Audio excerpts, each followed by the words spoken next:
Salut les amis, bienvenue pour encore une petite vlog là. Je suis à Montreux, en Suisse, vraiment content. Vous savez que si vous commandez quelque chose et après c'est livré chez vous, vous êtes toujours content de recevoir quelque chose. En fait, moi aujourd'hui, je t'ai livré. Là, regarde, derrière moi, la McLaren qui était en panne à Londres était livrée maintenant de Londres ici à Montreux. Je sais pas pourquoi, mais je suis vraiment content. C'est presque le même feeling que j'ai reçu une nouvelle voiture. Non, malheureusement pas. Je pensais un peu que le McLaren va faire un petit cadeau et m'envoyer un petit 600 LT, mais non, c'est toujours le 577. Alors, il pleut dehors. Moi, je vais rentrer dans la voiture et j'aimerais très bien parler à vous. Qu'est-ce qui est passé à Londres avec la voiture? Pourquoi moi j'ai parté, j'ai pas resté là-bas avec la voiture? Pourquoi elle n'est pas démarrée? Qu'est-ce qui... En fait, tous les détails. Et en même temps, je vais profiter un petit tour dans la McLaren. Parce que c'était déjà quoi, 2 semaines, j'ai pas vu la voiture. Je sais pas, je suis vraiment content les gars. Alors, on va rentrer dans la voiture maintenant.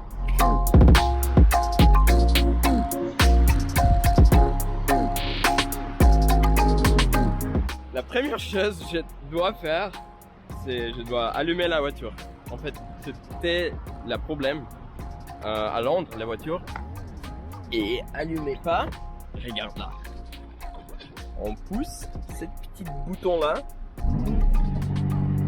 Ouh là là, McLaren avec une surprise que la voiture démarre. Je suis content.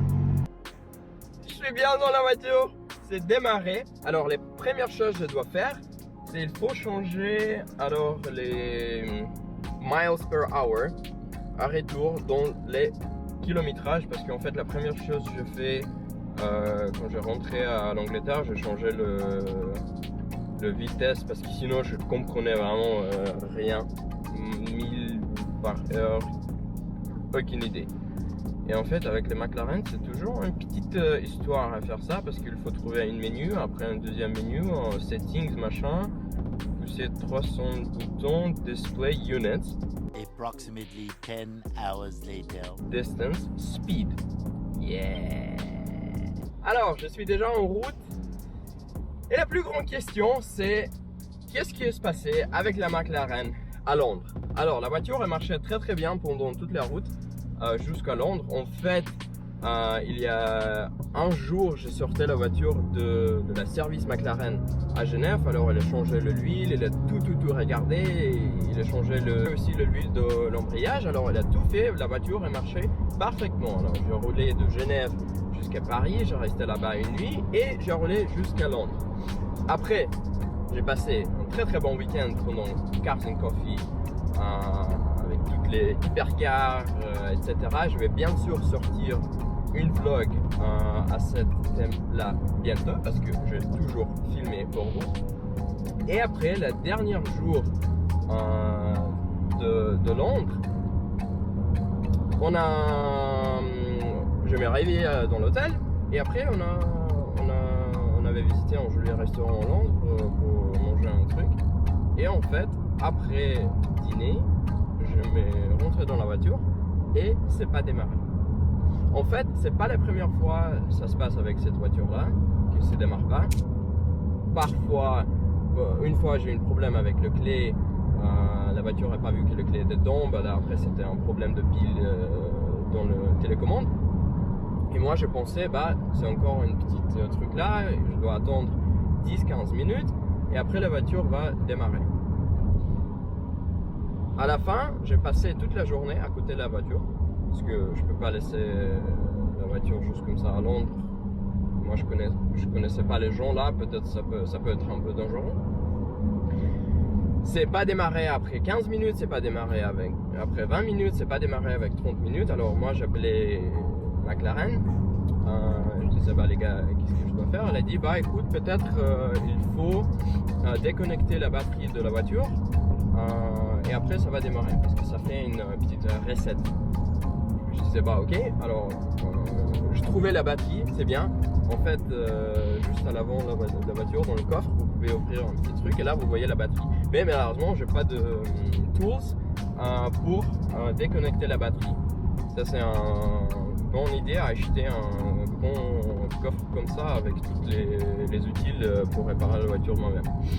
Après on attendait pour le service qui vient pour réparer la voiture, etc.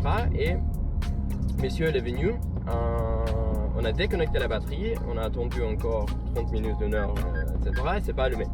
À ce moment-là, on a bien compris qu'en fait c'est un autre problème. C'est pas un problème de batterie, c'est pas une bague, c'est quelque chose un peu plus sérieux. Et à ce moment-là, je disais à McLaren, bah écoute, venez avec un camion, il faut prendre la voiture. Mais moi, je peux pas rester à Londres, je dois partir demain matin en Suisse parce que je travaille, etc. Il a dit ouais, pas de problème, vous faites tout ce que vous voulez, vous pouvez même prendre une AT, l'avion, nous on va tout payer pour vous parce qu'en fait c'est le problème de McLaren. La voiture c'est toujours en garantie parce que moi j'ai fait une prolongation de garantie. Ça c'est vraiment la meilleure idée j'ai avec cette voiture, c'est à prolonger la garantie. C'est pour ça tout était gratuit pour moi, toutes les réparations. Mais la plus grande question, qu'est-ce qui est passé avec la voiture? En fait, je peux pas dire ça en français. J'ai noté comment l'introduction pour vous. Alors, le arbre d'entraînement qui était fissuré et après c'est cassé la démarreur de moteur.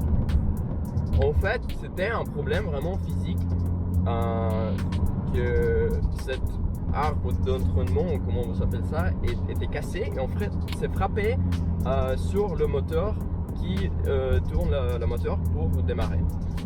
En fait, avec la McLaren, c'est toujours une histoire. Il devait ouvrir toute la voiture, sortir la boîte de vitesse pour changer cette pièce. C'est pour ça c'est pris déjà 2 semaines de réparation de la voiture.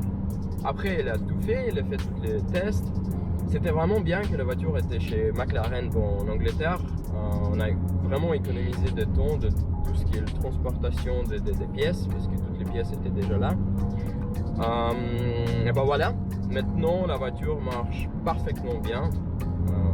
Pour les 10 minutes, je roule maintenant avec vous. J'espère vraiment que ça va être mon dernier problème avec la McLaren. Je pense que pas, mais j'espère. Après, j'écrivais dans les stories, est-ce que je dois changer la voiture pour acheter une nouvelle voiture? Tout le monde me dit, ouais, mais j'ai acheté une nouvelle voiture tout de suite. Tu peux plus rouler avec celle-là, tu as toujours des problèmes. Alors, comme je disais avant, alors moi j'adore la 600 LT, mais malheureusement maintenant je peux pas acheter la 600 LT parce qu'ils sont trop chers et il faut attendre un petit moment.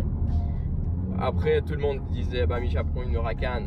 Alors ça fait rien pour changer celle-là pour une Huracan maintenant parce que là vous avez le Evo, après il y a quelque chose Evo performante qui va arriver. C'est pour ça si je vais changer la McLaren celle-là, il faut changer pour la performante, Huracan performante. Mais malheureusement les Huracan performants sont aussi un peu trop chers pour moi aujourd'hui. C'est pour ça, moi je pense que je vais garder la voiture jusqu'à l'été, encore 6 mois, 7 mois. Et après je vais réfléchir qu'est-ce que je vais faire. Est-ce que je change, est-ce que je garde, est-ce que je fais un petit tuning, est-ce que je change l'échappement. Alors pour le moment je pense que je ne vais pas toucher la voiture. La seule chose que je peux faire c'est changer le covering. Qu'est-ce que vous pensez les gars? Est-ce que je garde le covering, est-ce que j'enlève le covering, je garde la voiture blanc, ou je change le covering pour quelque chose un peu cool, sympa, extraordinaire, etc. Bah, dites-moi ça dans les commentaires de cette vidéo. Bon alors maintenant je vais rouler chez moi, je vais mettre la voiture dans le garage. On peut pas rouler trop aujourd'hui parce qu'il pleut et en fait c'est vendredi, moi je dois travailler. C'était une petite vidéo comme ça, un peu spontané. Mais j'espère que j'ai répondu à toutes vos questions en français, qu'est-ce qui est passé avec la voiture, parce qu'en story je parle en anglais, bah, c'est parce que tout le monde, peu pour tout le monde, mais pour vous, je fais cette petite vidéo vlog séparée, comme ça vous comprenez tout. Si je n'ai pas répondu à quelques de vos questions, vous pouvez toujours tout mettre en commentaire. Vous connaissez que moi je réponds plus ou moins à tous les commentaires que vous laissez, ou contactez-moi à Instagram, je vais aussi avec plaisir répondre à toutes vos questions. Bon les gars, merci beaucoup. N'oubliez pas, abonnez-vous sur la chaîne s'il vous plaît, parce que ça m'aide vraiment à faire plus de vidéos. Mettez un like et à prochaine vlog. Merci, ciao.